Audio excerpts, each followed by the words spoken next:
नमस्कार साथियों, पवन ज्ञान गंगा यूट्यूब चैनल पर आप सभी का हार्दिक स्वागत है।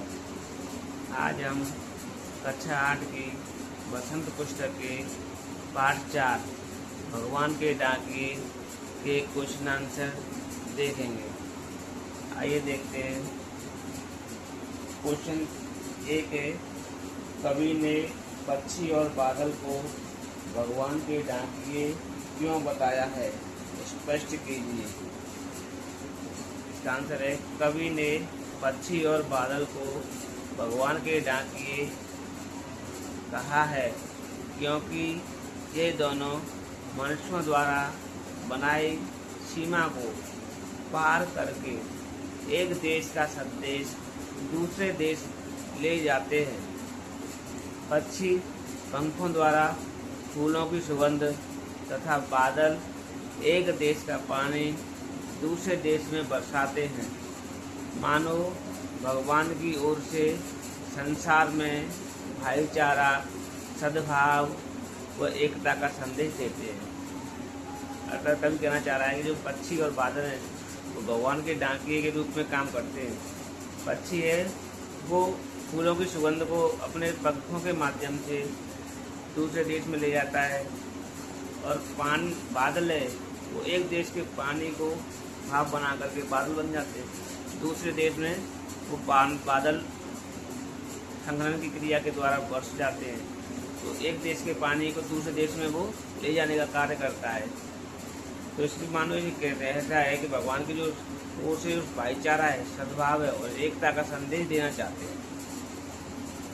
क्वेश्चन नंबर 2 है, पक्षी और बादल द्वारा लाई चिट्ठियों को कौन कौन पढ़ पाते हैं, सोचकर लिखिए। तो पक्षी और बादलों द्वारा लाई गई चिट्ठियों को मनुष्य के अलावा पेड़ पौधे, नदी, तालाब, सागर और पहाड़ पढ़ पाते हैं। अगला क्वेश्चन है, ये दो पक्षी कर दिए थे, दो क्वेश्चन में नंबर 3 में। तो पहला है 3 का पक्षी और बादल प्रेम, सद्भाव और एकता का संदेश एक देश से दूसरे देश को भेजते हैं।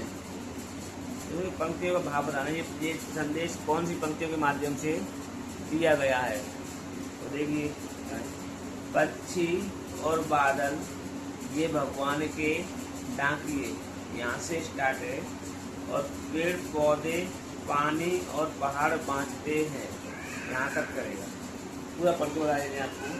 पक्षी और बादल ये भगवान के डाकिए हैं जो एक महादेश से दूसरे महादेश को जाते हैं। हम तो समझ नहीं पाते हैं, मगर उनकी लाई चिट्ठियाँ पेड़ पौधे, पानी और पहाड़ बाँचते हैं। दूसरा है प्रकृति देश देश में भेदभाव नहीं करती। एक देश से उठा बादल दूसरे देश में बरस जाता है। इसकी पंक्तियों को किस में दिया गया है, तो लिखा है, हम तो केवल यह आंकते हैं कि एक देश की धरती, यहाँ से स्टार्ट है और लास्ट में लिखा है, दूसरे देश में पानी बनकर गिरता है। पूरा एक बार पढ़ देते हैं। हम तो केवल यह आंकते हैं कि एक देश की धरती दूसरे देश को सुगंध भेजती है, और वह सौरभ हवा में तैरते हुए पक्षियों की पाँखों पर गिरता है, और एक देश का भाप दूसरे देश में पानी बनकर गिरता है।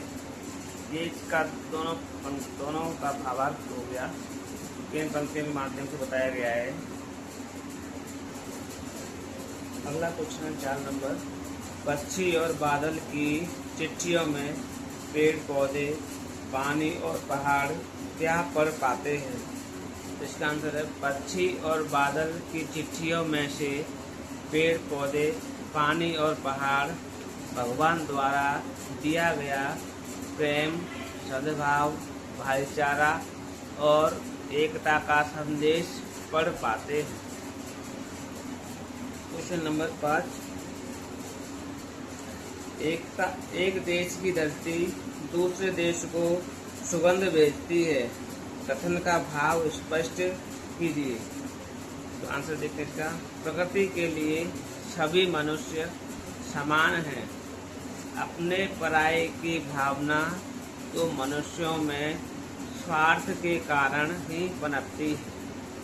वह प्रेम एकता का संदेश रूपी सुगंध हवा और पक्षी के माध्यम से एक देश से दूसरे देश को भेजती है, जिससे मनुष्य में विश्व बंधुत्व की भावना का विकास हो सके।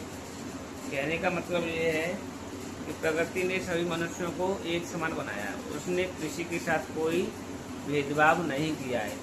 अपने पराये का भेदभाव तो मनुष्य ने यहाँ पर स्वयं किया है, स्वार्थ के वशीभूत होकर। तो वो प्रेम और एकता का संदेश रूपी सुगंध और पक्षी के माध्यम से एक देश को दूसरे देश को भेजे। कहने का तात्पर्य है कि सुगंध है मतलब भाईचारा। सुगंध को मतलब भाईचारे के रूप में लिया गया है। भाईचारा है, विश्व बंधुत्व की भावना है, उसमें उसको पक्षियों की पंखों के माध्यम से बताया गया है। आज के लिए इतना ही। अगली क्लास में अगले चैप्टर के क्वेश्चन आंसर देखेंगे। थैंक यू, धन्यवाद।